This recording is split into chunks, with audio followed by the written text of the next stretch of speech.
Jorge Bateira apresenta uma nova e refrescante visão sobre a atualidade, Snacks de economia política. para serem consumidos sem moderação.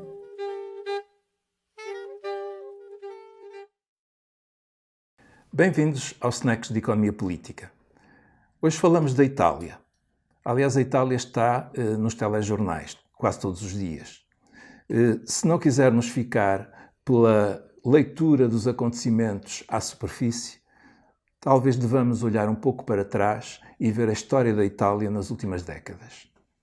Mais uma vez, os dados estatísticos obrigam-nos a reconhecer que Maastricht e a União Económica e Monetária são um ponto de viragem na trajetória deste país. Eu bem sei que a corrupção ou o subdesenvolvimento do sul da Itália datam de há muito tempo. Contudo, estes fenómenos nunca impediram a Itália de se tornar um país industrializado e um país muito importante no seio da Europa. Portanto, convinha ver para além dos clichés habituais. E é certo que até aos anos 90 a Itália teve décadas de prosperidade que permitiram a convergência com os países de maior rendimento por habitante na Europa. A meio dos anos 90, esteve perto de alcançar a França.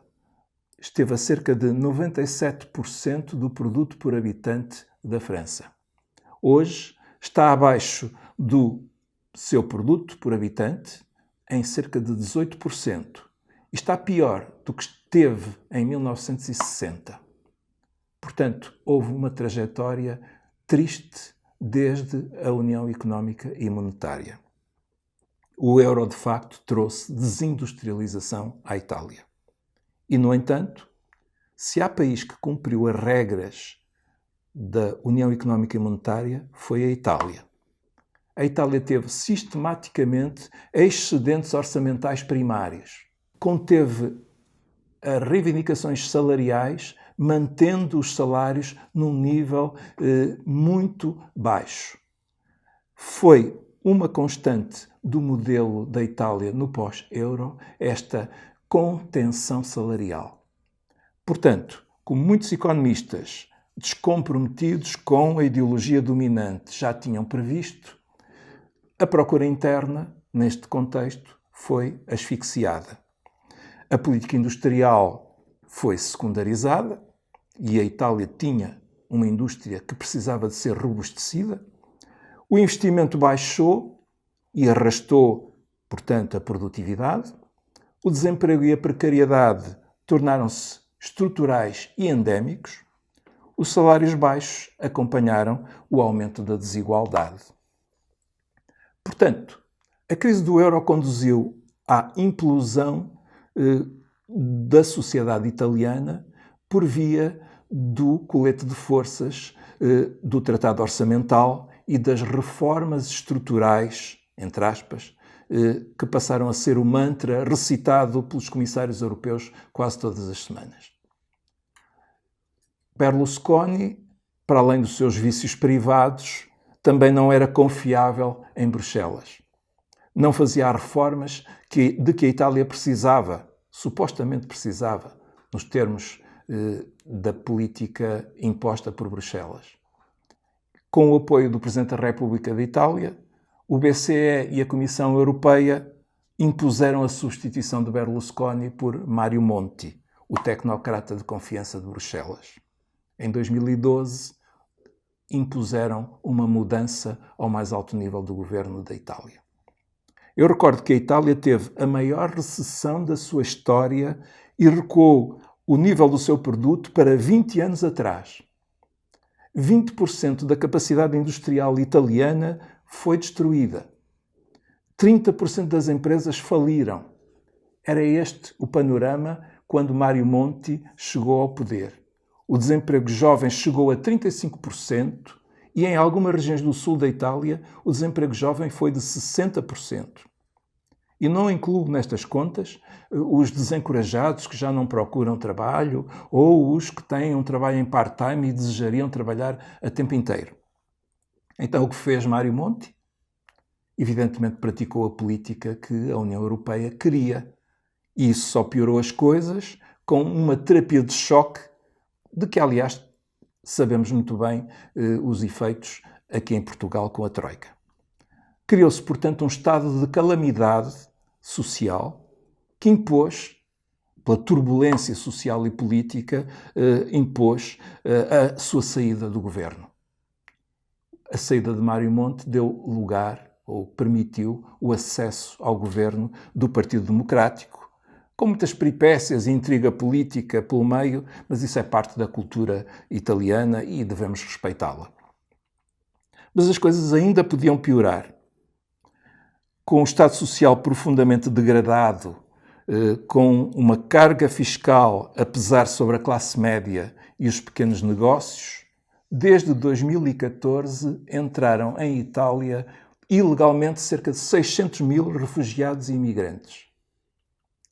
Portanto, neste contexto de grande convulsão social e política, a questão migratória, este influxo descontrolado e secundarizado pela França e pela Alemanha, que não deram grande apoio, só podia aumentar o sentimento de insegurança da população menos favorecida. A formação de uma opinião pública favorável ao discurso do bode expiatório, a despesa com eles, enquanto para nós não há dinheiro, deu uma opinião pública profundamente reacionária a todo este processo de acolhimento de migrantes.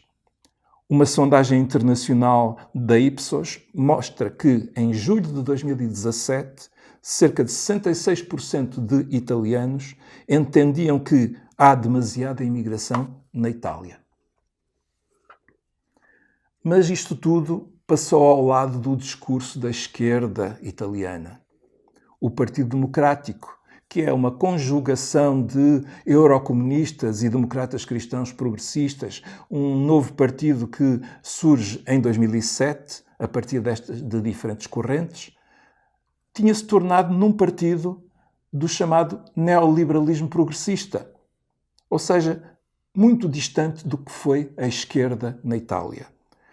A defesa do feminismo, o combate ao racismo, a ideologia do multiculturalismo, a defesa dos direitos humanos e da identidade LGBTQ e, ao mesmo tempo, defesa da União Europeia e do euro, defesa do equilíbrio orçamental, aceitação da globalização financeira e da livre circulação de mercadorias, capitais, pessoas.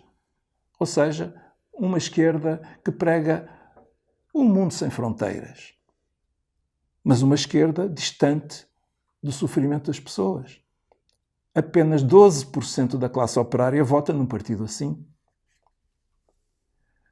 Por isso, o eleitorado do Partido Democrático hoje é composto essencialmente por gente instruída e com um nível de vida médio e alto, gente urbana e cosmopolita, mas distante do descontentamento popular. A Itália, portanto, revela bem o efeito destruidor do modelo centro-periferia instituído na União Europeia. Até um país com uma base industrial consolidada, embora tecnologicamente menos sofisticada do que a base tecnológica alemã, até um país nestas condições não resistiu. A crise política italiana, com a rápida ascensão da extrema-direita, não se explica sem esta análise do que aconteceu desde a adesão ao euro e a colonização neoliberal da esquerda italiana, daquela que era eleitoralmente relevante. Houve aqui, portanto, um processo de despolitização da viragem neoliberal.